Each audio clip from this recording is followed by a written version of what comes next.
May mga bagay talagang mabilis nating nakakalimutan. Mga assignment, minsan pati mga deadlines. Pero ang pinakamabilis nating nabibigyan ng sariling version, ang sinasabi ng ibang tao. At bago mo pa masabing, akala ko kasi, may misunderstanding na pala.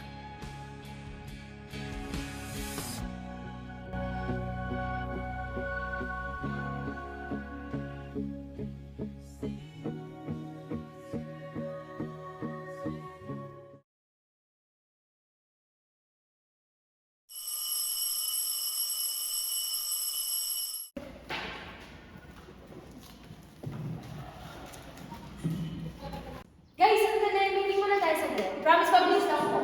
Sama. Sige, go. Hala, buti sinabi mo bago mo tayo pala yung deadline. Tapos ang alam na natin. Sige, dito naman tayo. Parin nila. So, since malapit na yung deadline, okay siguro kung hati-hatiin na natin yung parts. Sure. Ako na sa skip. Send ko lang sa inyo mamaya. Okay. Ikaw na. Nice idea, so go for it na lang. Anong concept natin?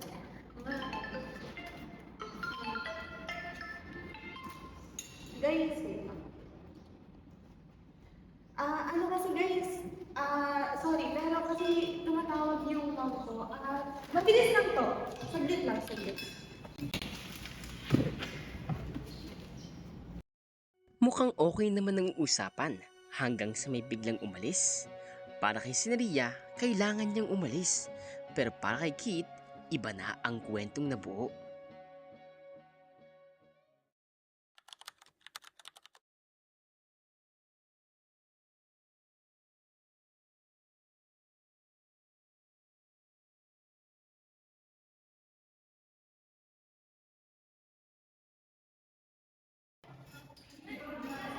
Pwede ba kitang makausap?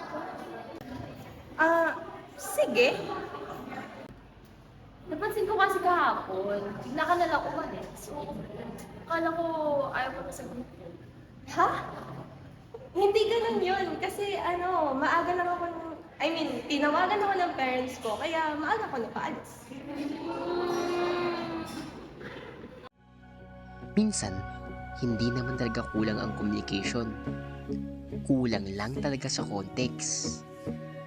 Pareho silang naroon sa iisang sitwasyon, pero magkaiba ang kanilang interpretation. Dito natin makikita ang Osgood and Scrum model na ipinapakitang hindi lang mahalaga ang mensaheng ipinapadala, kundi pati kung paano ito binibigyan ng kahulugan ng receiver.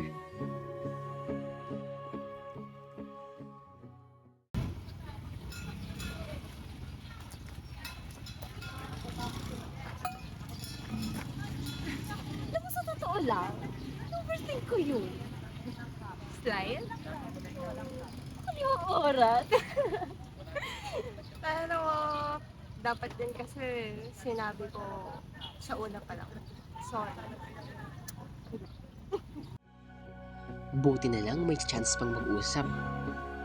Kasi aminin man natin o sa hindi, ang daming misunderstanding ang nagsisimula sa assumption.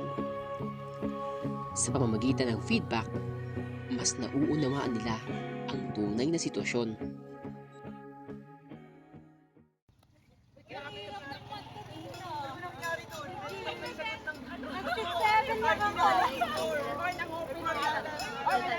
Ate! Ala, ate, nadadaan! Ate! Oh! Akala nila okay na. Timing naman. Sa communication, ang ganitong hadlang ay tinatawag na noise.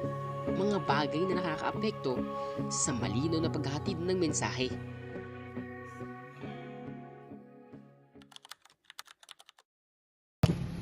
Sandali, ako lang ba? O parang may teleserye kayong dalawa? Kala ko kasi iniiwasan niya ako. Pero hindi naman talaga kasi intention na maiwasan kita. Okay, time out ha. Isa-isa lang. Hindi tayo naka times 2 speed.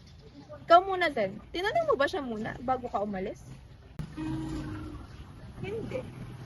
O, ikaw naman. Bago ka magtaray, tinanong mo ba muna siya kung ba't siya umalis?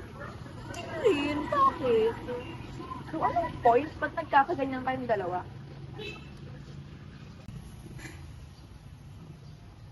Kasi naman eh. Sorry na, hindi ko na iniiwasan talaga. Pag-isipan ko muna. Sorry na din mo.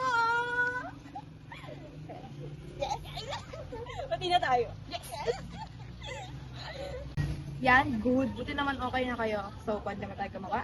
Hindi tatanggap ng misunderstanding ang deadline. Yes. Go! Go na! Kaya natin ito, guys. Yeah. Kaya na. Let's go! Hindi pala sila nag-aaway. Nagkaiba lang sila sa kanilang naging interpretasyon. Nung nagkaroon ng pagkakataong magpaliwanag at makinig, naging sender at receiver silang lahat.